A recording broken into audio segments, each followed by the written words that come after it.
وقال اللہ تبارک و تعالی فی مقام آخر من یشفع شفاعة حسنة یکن له نصیب منها ومن یشفع شفاعة سیئة یکن له کفل منها وکان اللہ علی کل شیء مقیتا۔ صدق اللہ مولانا العظیم وبلغنا رسولہ النبی الامین الکریم ونحن علی ذلک لمن الشاہدین والشاکرین والحمد للہ رب العالمین۔ من علینا ربنا اذ بعث محمدا ایدہ بایدہ ایدنا باحمدا ارسلہ مبشرا ارسلہ ممجدا صلوا علیہ دائما صلوا علیہ سرمدا۔ آئیے سب سے پہلے کہ اپنے آقا و مولا حضور احمد مجتبیٰ محمد مصطفیٰ صلی اللہ تعالی علیہ وسلم کی بارگاہ میں درود شریف کا نذرانہ پیش کریں، پڑھیں بآواز بلند اللہم صلی علی سیدنا و مولانا محمد معدن الجود والکرم منبع العلم والحلم والحکم وعلی آلہ واصحابہ وبارک وسلم صلاۃ و سلاما علیک یا رسول اللہ صلی اللہ تعالی علیہ وسلم۔ بہت ساری ذمہ داریاں ایسی ہوتی ہیں جنہیں ہم صرف دنیاوی ذمہ داری سمجھتے ہیں، جبکہ ہم اس میں غور کریں، ان ذمہ داریوں میں غور کریں تو وہ ذمہ داریاں دینی ذمہ داریاں بھی ہوتی ہیں۔ اب ایک شخص ہے دن رات کمانے میں لگا ہے اور ایک دوسرا شخص ہے عبادت اور ریاضت میں لگا ہے۔ جب وہ اس کو دیکھتا ہے تو ذہن میں بات آتی ہے کہ یہ تو صرف دنیا ہی کما رہا ہے، دنیا میں ہی لگا ہوا ہے، اس کو نہ عبادت سے مطلب ہے، نہ ریاضت سے مطلب ہے، نہ سجدہ ریزی سے مطلب ہے، نماز پڑھنے سے مطلب ہے۔ صبح ہوتی ہے اور آنکھ کھلتی ہے اور یہ کمانے میں لگ جاتا ہے۔ لیکن جب آپ غور کریں گے کہ وہ صبح اٹھ کر اور صبح سے لے کر شام تک جو کمانے میں لگا ہے وہ بھی ایک دینی کام ہے، وہ بھی ایک طرح کی عبادت ہے، کیونکہ اس کام سے اس کے اہل خانہ کے حقوق جڑے ہوئے ہیں۔ وہ صرف اپنے جذبات سے نہیں کما رہا بلکہ اس جذبات سے کما رہا ہے کہ ہم محنت اس لیے کر رہے ہیں، صبح سے شام تک دل جمعی کے ساتھ ہم اس لیے کما رہے ہیں تاکہ ہمارے بال بچے سکھ کی زندگی گزار سکیں، اطمینان کی زندگی گزار سکیں اور ان کے اخراجات اور ان کی خواہشات پورے ہو سکیں۔ تو وہ بھی ایک دینی ذمہ داری ہے۔ یہ اور بات ہے کہ اس کے اوپر ایک بڑی ذمہ داری عبادت کی بھی ہے جسے وہ نہیں کر رہا۔ تو بہت ساری ذمہ داریاں ایسی ہوتی ہیں کہ ہم ان کو دنیاوی ذمہ داری کا نام دے دیتے ہیں، جبکہ وہ دینی ذمہ داری بھی ہوتی ہے اور اس پر اللہ نے اجر و ثواب بھی رکھا ہوتا ہے۔ یہاں تک کہ قرآن و حدیث میں اس کے تعلق سے حکم بھی وارد ہے کہ تم ان کاموں میں لگے رہو، کیونکہ ان کاموں میں لگے رہنا تمہارے حقوق العباد کو ادا کرنے کا سبب ہے، کیونکہ ان کاموں کو اگر نہیں کرو گے تو تم حقوق العباد ادا نہ کر سکو گے، اور جب حقوق العباد ہی ادا نہ کر سکو گے تو پھر تمہاری عبادت اور ریاضت کس کام ہے؟ تو انہی ذمہ داریوں میں سے ایک ذمہ داری ہماری آتی ہے الیکشن کے موقع سے ووٹ ڈالنا۔ بہت سارے لوگوں کے ذہن میں بات آتی ہے کہ دنیاوی ذمہ داری، لیکن جب آپ غور کریں گے تو ووٹ ڈالنا، انتخاب کرنا، کسی لیڈر کا سلیکشن کرنا، کسی کی حمایت کرنا، کسی لیڈر کے تعلق سے گواہی دینا، یہ بھی ایک دینی ذمہ داری ہے، یہ بھی ایک دینی ذمہ داری۔ اور اس کو ہم نے کیا کیا؟ بھلا بیٹھے۔ ویسے تو مسلمانوں کے اندر غفلت کا پایا جانا کوئی نئی بات نہیں ہے، ہمارے یہاں غفلت شروع سے رہی ہے، ہر چیز میں ہے نا غفلت رہی ہے، لاپرواہی رہی ہے، اور ہم نے ہر چیز کو ہلکے میں لیا ہے، لہٰذا دنیا نے ہمیں ہلکا سمجھ لیا، اور اسی ہلکے پن کے بنیاد پر ہم بلندی سے پستی کی طرف چلے جا رہے ہیں، کیونکہ کسی ذمہ داری کو ہم سیریس لیتے ہی نہیں، ہمیشہ اس ذمہ داری کے تعلق سے غلط فہمی کے شکار ہو جاتے ہیں، اس کے فوائد کو نہیں دیکھتے ہیں، اس کے نتائج کو نہیں دیکھتے ہیں، بلکہ سوچتے ہیں کہ یہ کوئی کام نہیں۔ اور بعض لوگوں کے ذہن میں بات آتی ہے کہ جب ہمارے لیڈران ہی خراب ہیں تو کس کا سلیکٹ کریں، کس کا انتخاب کریں؟ آپ دیکھیے جب آقا کریم صلی اللہ علیہ وسلم کا وصال ہو رہا تھا، آپ دنیا سے رخصت ہو رہے تھے، اور آپ نے اشارہ دیا کہ جب تک میں تھا تو میں ہی تمہارا قائد تھا، چاہے وہ سیاسی قائد ہو چاہے وہ مذہبی قائد ہو، سب کچھ میں ہی تھا، تمہارا سب کچھ میں ہی تھا، اب میں رخصت ہو رہا ہوں، لہٰذا میں بغیر قائد کے تمہیں نہیں چھوڑ سکتا، بغیر حاکم کے نہیں چھوڑ سکتا. کوئی نہ کوئی تو تمہارا حاکم ہوگا, کوئی نہ کوئی تو تمہارا رہنما ہوگا, کوئی نہ کوئی قائد ہوگا جو تمہاری دین میں بھی رہنمائی کرے گا اور دنیا میں بھی رہنمائی کرے گا, دینی معاملات میں بھی تمہاری رہنمائی کرے گا اور دنیاوی معاملات میں بھی رہنمائی کرے گا. تو پہلے تو دونوں قائد ایک ہوا کرتے. آپ نے اشارہ دیا اور اشارہ دینے کا نتیجہ کیا نکلا؟ اپنی زندگی ہی میں اشارہ دے دیا کہ میرے بعد اگر تمہارے کوئی قائد بننے کے لائق ہیں اور کوئی تمہارے رہنما ہوں گے, سب سے بڑے رہنما ہوں گے, سب سے بڑے قائد ہوں گے, سب سے بڑے لیڈر ہوں گے, تو وہ حضرت ابو بکر صدیق ہوں گے. اور وصال ہوا اور اس پہ مشورہ ہوا اور اتفاق رائے سے حضرت ابو بکر صدیق کو قائد اور لیڈر مان لیا گیا, خلیفہ مان لیا گیا ان کو, وہ خلیفہ بن گئے. اس سے پتہ کیا چلا کہ وہ خود نہیں بنے, ان کو چنا گیا. اور چننا یہ اسلامی طریقہ ہے, اور خود بن جانا اپنا دباؤ ڈال کے, اپنا پریشر ڈال کے, یہ اسلامی طریقہ نہیں. اسلام بھی کہتا ہے یہ ہے کہ کوئی قائد اور کوئی لیڈر خود کھڑا ہو کر اعلان نہیں کر سکتا کہ میں تمہارا قائد ہوں, میں تمہارا لیڈر ہوں اور میں بنوں گا تو زبردستی بنوں گا. اگر زبردستی بنتا ہے تو وہ قائد نہیں ہوتا ہے بلکہ وہ بادشاہ ہوتا ہے. وہ کیا ہوتا ہے؟ بادشاہ, کیونکہ طاقت کے بل پہ وہ بنتا ہے, کسی کو ہرا کر بنتا ہے, وہ جیت کر بنتا ہے نا, کسی کو شکست دے کر وہ بنتا ہے, تو وہ بادشاہ ہوتا ہے. اور بادشاہت کا تصور اسلام میں ہے, یا تو خلیفہ ہوگا یا حاکم ہوگا یا امیر ہوگا وہ, تو ایسا کوئی تصور نہیں. پھر اس کے بعد دیکھیے حضرت ابو بکر صدیق کی بات بھی وہی معاملہ ہوا. حضرت ابو بکر صدیق رضی اللہ تعالی عنہ نے بھی اشارہ دے دیا اور جانے سے پہلے مجلس شورا بنا دی, مجلس شورا بنا دی. بات سمجھ میں آ رہی ہے؟ مجلس شورا بنا دی, اور اس میں مجلس شورا میں اجل صحابہ کرام تھے, انہوں نے حضرت عمر فاروق کا انتخاب کیا.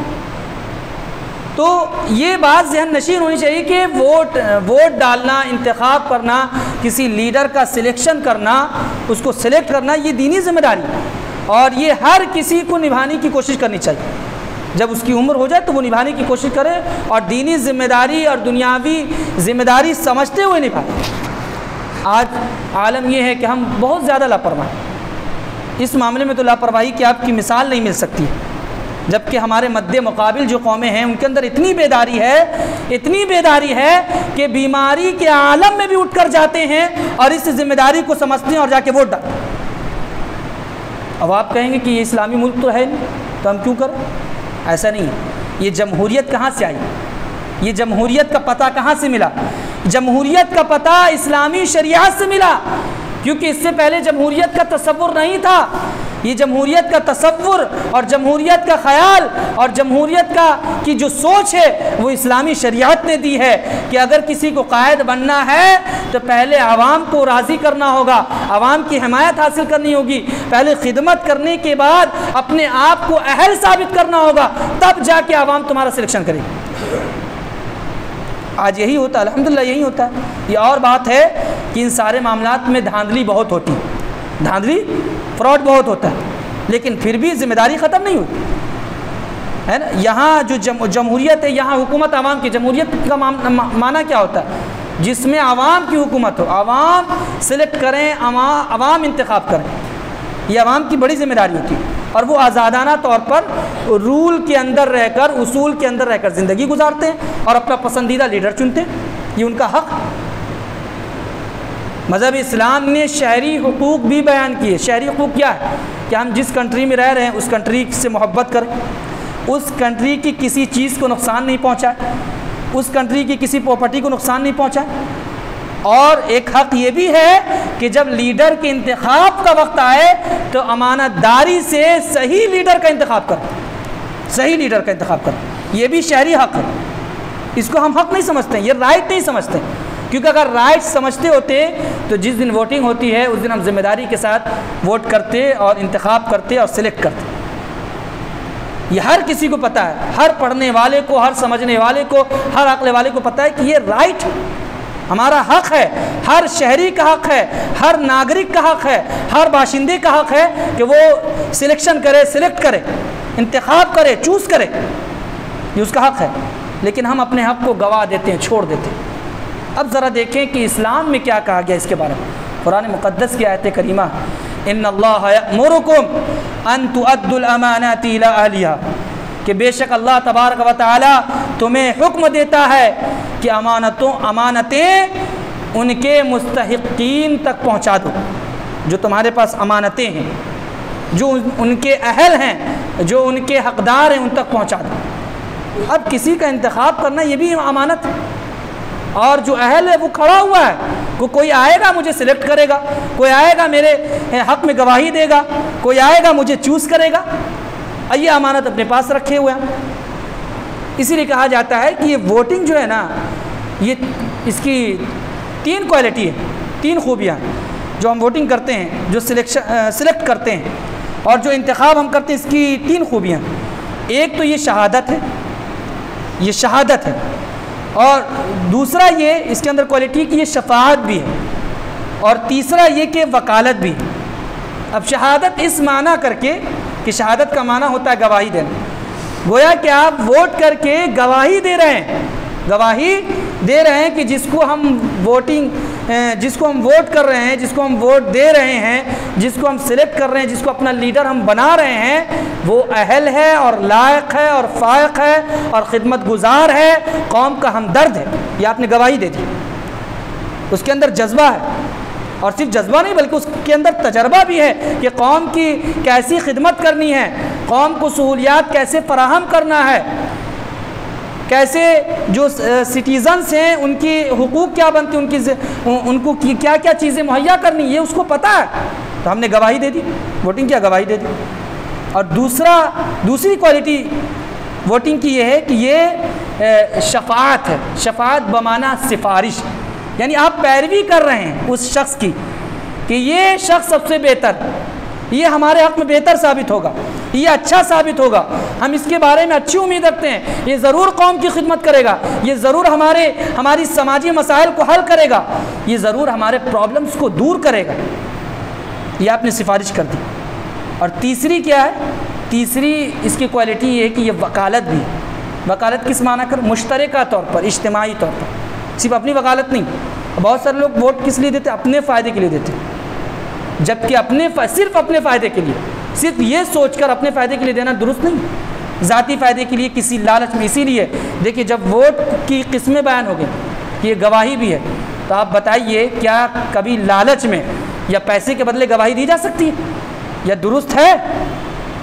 گواہی ہمیشہ بغیر لالچ میں دینا ہے اور حق کے ساتھ آپ کو گواہی دینی ہے۔ تو تیسری کوالٹی ہے وکالت۔ وکالت کس معنی کر کے؟ کہ ہم اس کو اپنا وکیل بناتے ہیں، کہ جب بھی کوئی مسئلہ آئے گا تو ہم تو وہاں تک نہیں پہنچ سکتے، ہم تو اپنی بات وہاں تک نہیں پہنچا سکتے، ہم تو بحث نہیں کر سکتے، یہ ہماری جانب سے وکیل بن کر کے کھڑا ہوگا اور ہمارے مسائل کو سولو کرے گا، حل کرے گا، اور ہماری وکالت کرے گا ہر معاملے میں، ہر ضروری معاملے میں، ہر جائز معاملے میں ہماری وکالت کرے گا، ہماری حمایت کرے گا۔ اسی لیے کہا گیا کہ یہ شہادت اور شفاعت اور یہ ووٹنگ جو ہے وکالت ہے، اور ان تینوں چیزوں کو جب ہم ملا دیں تو یہ امانت کی شکل بن جاتی ہے۔ قرآن مقدس میں ارشاد ہوا کہ تمہارے پاس جو امانتیں ہیں ان امانتوں کو حقداروں تک پہنچا دو، جو اس کے اہل ہیں ان کو دے دو۔ اب جب گواہی کلیئر ہو گئی تو ہمیں سلیکٹ کرنے میں اس بات کا خیال رکھنا ہے کہ کس کو سلیکٹ کرنا، کیسا ہے وہ آدمی، بحیثیت انسان کیسا ہے، بحیثیت سماجی کارکن کیسا ہے، وہ کیسا ہے، اس کا سماج میں کیا اسٹیٹس ہے، کیا لیول ہے، اس کی ریپوٹیشن کیا ہے، یہ دیکھنا ضروری ہے۔ ایک مسلمان کو دیکھنا ضروری ہے، کیونکہ اکثر یہی ہوتا ہے کہ ہم جدھر ہوا ہوتی ہے ادھر چلے جاتے ہیں، اور ہم یہ غور نہیں کر پاتے ہیں کہ کیسا ہونا چاہیے، بس اٹھے اور ہوا چلی دے دی۔ اس لیے ہر ووٹ دینے والوں کو غور کرنا بھی ضروری ہے کہ کس کو ووٹ کرنا ہمارے حق میں اور سوسائٹی کے حق میں بہتر ہے، سوسائٹی کے حق میں بہتر ہے۔ لالچ کی بنیاد پر، حرص کی بنیاد پر یا کسی فائدے کی بنیاد پر ووٹ کرنا یہ درست نہیں ہے۔ جب کہ ایسا ہوتا ہے تو یہ بیداری بہت ضروری ہے، اور ہمارے یہاں بیداری کی کمی۔ اب اس میں بیداری میں بھی 3 طرح کے لوگ مل جائیں۔ ایک تو بہت امیر کبیر ہوتے ہیں، ان کو تو اس چیز سے واسطہ ہی نہیں ہوتا، اور جو امیر کبیر میں جو سیاسی لوگ ہوتے ہیں وہ ووٹنگ کرتے ہیں، باقی غیر سیاسی جو لوگ ہوتے ہیں وہ ووٹنگ کرتے نہیں، وہ ووٹنگ والے دن کو چھٹی کا دن قرار دیتے ہیں، پکنک پہ چلے گئے، جبکہ ان کی بڑی ذمہ داری ہے۔ آپ ملک میں رہ کے ساری چیزوں سے فائدہ اٹھا رہے ہیں، اور جب اپنا حق پیش کرنے کی بات آ رہی ہے، اپنا حق دینے کی بات آ رہی ہے تو آپ پیچھے ہٹ جائیں۔ یہ بہت اہم حق ہے، اس لیے پورا زور دیا جاتا ہے، اس پہ زور دیا جاتا ہے، اس پہ بیداری پیدا کی جاتی ہے، اس پہ اکسایا جاتا ہے، اس پہ ترغیب دلائی جاتی ہے کہ نہیں اس کام کو اہم سمجھیے، ہلکے میں مت لیجیے۔ تو وہ لوگ کیا کرتے، آرام کرتے ہیں، ارے نہیں گئے، پوچھا کیا بات ہے کیوں نہیں گئے، ارے اتنی گرمی تھی، گرمی میں گھر سے نکلنا دشوار تھا، کیسے میں نکلتا گھر سے۔ دیکھیے آرام اس کو پسند ہے، اتنا پڑھا لکھا ہونے کے بعد اس کی ذہن میں یہ بات اب تک نہیں بیٹھی کہ یہ حق تھا، آج کی دن اس کا نکلنا ضروری تھا اور سلیکٹ کرنا ضروری تھا، اس نے اپنے حق کو گوا دیا، اپنے حق کو اس نے گوا دیا تو وہ نہیں نکلا۔ اچھا اس میں بیچ جو مڈل کلاس کے لوگ ہوتے ہیں وہ زیادہ دھیان دیتے ہیں اس بات پہ، وہ سمجھتے ہیں، بوجھتے ہیں، چرچا کرتے ہیں، معلوم کرتے ہیں کہ کس کو دینا کس کو نہیں دینا، وہ اس کام کو کرتے ہیں۔ اور جو تھرڈ کلاس کے ہوتے ہیں نیچے والے، بس وہ کہیں نہ کہیں سے انتظار میں ہوتے ہیں، ان کے پاس پیسہ پہنچ گیا تو جدھر سے پیسہ ملا ادھر ہی دے دیا۔ تو بیچ کے جو لوگ ہوتے ہیں نا وہ اس ذمہ داری کو سمجھتے ہیں اور اچھے سے نبھاتے ہیں، اور انہی کی بنیاد پر حکومتیں بنتی ہیں، حکومتیں بنتی ہیں۔ اب تو ہمارے ہاتھ میں حکومت نہیں ہے، اب ہمارا کام تو ووٹ ہی دینا ہے، تو کسی نہ کسی کو تو سلیکٹ کرنا ہوگا، اور اس میں بیداری بھی پیدا کرنا ضروری ہے، کیونکہ اگر آج ہم نے بیداری پیدا نہ کی اور ہم بیدار نہیں ہوئے تو پھر ہمارے لیے آگے چل کے بہت نقصان ہوگا، بہت زیادہ نقصان ہوگا۔ اور الحمدللہ پہلے سے بیداری آئی ہے، ہم اس ذمہ داری کو سمجھ رہے ہیں۔ کیونکہ دیکھیے جب دو سامنے ہوں، دو قائد ایسے ہوں کہ دونوں ایسے ہیں کہ وہ انصاف کرنے والے نہیں ہیں، انصاف کرنے والے نہیں ہیں، مگر ایک کی کوالٹی ہے کہ ایک ظالم ہے اور ایک غیر ظالم ہے، تب آپ کو وہاں پہ کس کو سلیکٹ کرنا ہے؟ جو غیر ظالم ہے اس کو سلیکٹ کرنا ہے۔ ٹھیک انصاف تو نہیں ملے گا، ساری چیزیں تو نہیں ملے گی، کیونکہ میرا کام تھا اپنا حق پہنچا دینا، اپنی گواہی دے دینا، اپنی سفارش کر دینا، پیروی کر دینا، وکالت کر دینا۔ اب اس کی ذمہ داری تھی کہ میری گواہی کی وہ لاج رکھتا، جب ہم نے اس کو اہل مانا تھا تو اپنے آپ کو اہل بن کے وہ ثابت کرتا، اہلیت کا ثبوت دیتا، ہم نے اس کو خدمت گزار مانا تھا تو وہ قوم کی خدمت کرتا، ہم نے اس کی سفارش کی تھی، پیروی کی تھی، تو اس کو چاہیے تھا، اس قائد کو چاہیے تھا کہ میری پیروی کی لاج رکھتا، کہ میں پبلک کی پیروی سے، عوام کی پیروی سے آج یہاں کھڑا ہوں، آج یہ منصب مجھے ملا ہے، آج میری یہ ساری سہولیات ملی ہے، تو اس کا تقاضا کیا ہے، اس کا حق کیا ہے، ہمیں پبلک کے لیے کیا کرنا چاہیے تھا، مگر اس نے نہیں کیا۔ آپ نے وکالت کی کہ جب بھی برا وقت آئے گا وہ میری طرف سے کھڑا ہوگا، جب میرے اوپر ظلم ہوگا میری طرف سے کھڑا ہوگا، میرے مکان توڑے جائیں گے تو میری طرف سے کھڑا ہوگا، جب ہمیں ہماری حق تلفی کی جائے گی، ہمارے حق کو چھینا جائے گا تو میری آواز بن کے کھڑا ہوگا، مگر وہ کھڑا نہیں ہوا۔ اب اس صورت میں کیا ہوگا؟ اس صورت میں دیکھنا ہوگا جو غیر ظالم، جو ظلم نہیں کر رہا ہے، جو ظلم نہیں، نارمل ہے، اس نے میرے سے حق لیا اور اپنے حق کو ادا نہیں کیا، تو غیر ظالم کو ہمیں ووٹ دینا ہے، جو ظالم اس کو نہیں دینا، کیونکہ ظلم تو بہت خراب چیز ہے، اور یہی ہو رہا ہے یہاں پہ۔ دو حکومتیں، ایک تو ایسی ہے کہ وہ کھلے عام کہہ رہی ہیں کہ ہم آنے کے بعد ظلم کریں گے، تم کو میرے ظلم سے بچنا ہے تو بچ لو، بچا لو اپنے آپ کو، ہم جو چاہیں گے کریں گے، ہم تم کو نیست نابود کر دیں گے، مٹی میں ملا دیں گے، اور یہ کریں گے وہ کریں گے، اور جو ملکی حقوق ہے وہ بھی چھین لیں گے، اور صرف ملکی حقوق نہیں چھینیں گے، ہم آگے بھی بڑھیں گے اور بڑھ کے تمہاری شریعت میں، تمہارے پرسنل لا میں بھی مداخلت کریں گے، اور تم کو ہم اپنا تابع بنائیں گے، تم کو کوئی رائٹس نہیں دیں گے، کوئی حق نہیں دیں گے، تم کو 2 نمبر کا شہری بنا کے رکھیں گے۔ یہ ہے اس کا۔ تب اس صورت میں ہمیں اس کا انتخاب کرنا ہے جو نارمل ہو، جو نیوٹر ہو، اس کو دیکھنا ہے، جو ٹھیک ہے ہم کو فائدہ نہیں پہنچا رہا تو نقصان بھی نہ پہنچا، جو ہم کو فائدہ نہیں پہنچا رہا تو نقصان بھی نہیں پہنچا۔ اب ہم اس کو دے دیں کہ جو نقصان پہنچا رہا تو یہ اپنے لیے بھی آفت کو مول لینا ہے اور سماج کے لیے بھی آفت کو مول لینا ہے، اور اپنے ووٹ کی طاقت کو آپ سمجھیں، ووٹ کی طاقت کو سمجھیں، کیونکہ اس میں ہمارے فوائد ہیں۔ من یشفع شفاعۃ حسنۃ یکن لہ نصیب منہا، یاد رکھنا جب تم کسی کے لیے اچھی سفارش کرو گے اور وہ سفارش اچھی ہو جائے گی تو اس کے جو فائدے ہوں گے اس میں تمہارا بھی فائدہ ہوگا۔ قرآن کہتا ہے اس کے جو فائدے ہوں گے اس میں تمہارا فائدہ ہوگا۔ وَمَن يَشْفَعْ شَفَاعَةً سَيِّئَةً يَكُن لَّهُ كِفْلٌ مِّنْهَا، اور یاد رکھو اگر تم نے کسی کی بری سفارش کی، بری پیروی کی، تو اس کی جو برائیاں ہوں گی، اس کی جو نقصانات ہوں گے، انہیں تمہیں بھی بھوگنا پڑے گا، اور ان نقصانات کا حصہ تمہیں بھی ملے گا، اور ان نقصانات میں تم بھی شامل ہو جاؤ گے۔ تو قرآن و حدیث سے تو ہماری اپنی ذمہ داری کو سمجھنا چاہیے۔ آج ہمارے یہاں بہت زیادہ ڈاکومنٹس کو لے کر تو اتنی مطلب لاپرواہی ہے کہ کسی بھی مسلمان کا آپ ڈاکومنٹ اٹھا کے دیکھیں، فرق پائیں گے، تبدیلی پائیں گے، ایکول نہیں ہے، سیم نہیں ہے۔ کیوں؟ یہ ہماری لاپرواہی کی وجہ کر ایسا ہے، اور صرف ہماری لاپرواہی نہیں، ہماری گارجین نے بھی لاپرواہی کی ہے، انہوں نے بھی لاپرواہی کی کہ ہم نے اس کو مطلب یہ کہ سیریس نہیں لیا، سنجیدگی سے نہیں لیا کہ یہ ہماری ذمہ داری بنتی ہے بحیثیت مسلمان کہ ہم اپنے سارے پیپر کو کلیئر رکھیں، سارے ڈاکومنٹس کو کلیئر رکھیں۔ یہ کیسے ہو سکتا ہے جس معاملات میں کلیئر رہنے کو کہا گیا ہو، اس کا ڈاکومنٹس ادھر سے ادھر؟ 4 بیٹے ہیں تو چاروں بیٹوں کے والد کے نام میں گڑبڑی، اسپیلنگ بھی گڑبڑ، اس سے ایک زمانے سے اب پریشان ہے ہم تو ڈاکومنٹس ہی درست کرانے میں دوڑ لگائے ہوئے ہیں، آگے کا کام کیا کریں گے؟ اور سامنے والا جو مد مقابل ہے وہ دیکھ رہا ہے کہ اس کے اندر گڑبڑی ہے، اسی گڑبڑی کا فائدہ اٹھا کے ہم اس پہ ظلم کریں گے، اس کو پچھاڑیں گے، اس کو ناکام کریں گے، اس کو دردرائیں گے، اور ہم موقع دے رہے ہیں۔ اسی لیے کہا گیا کہ دشمن سے ہوشیار ہو جاؤ، ہے نا، جو تمہارا دشمن ہے اس سے ہوشیار ہو جاؤ، اور ہوشیاری کے ساتھ زندگی گزارو، لاپرواہی کے ساتھ زندگی نہیں گزارو۔ لہٰذا ہمیں ووٹنگ کی اہمیت کو سمجھنا چاہیے، جب بھی ایسا دن آئے، جب بھی ایسا موقع آئے، کیونکہ وہ دن چھٹی کا بھی ہوتا ہے، تو ہمیں ضرور مظاہرہ کرنا چاہیے، اور دوسری قوموں کو دیکھنا چاہیے کہ ان کے اندر کتنی بیداری، اور یہی بیداری رہی تو انشاءاللہ العزیز ایک وقت آئے گا کہ جتنے قائدین ہیں وہ سب ہمارے ہوں گے۔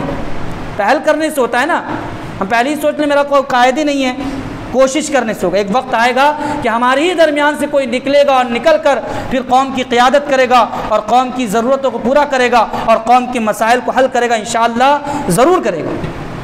تو اس ذمہ داری کو سمجھنا ہے، یہ بھی ایک اہم ذمہ داری تھی جس کے تعلق سے ہمیں بیداری پیدا کرنا تھا، جو میں نے کیا۔ اب ایک مسئلہ آج کا ملاحظہ کر لیں، وہ آج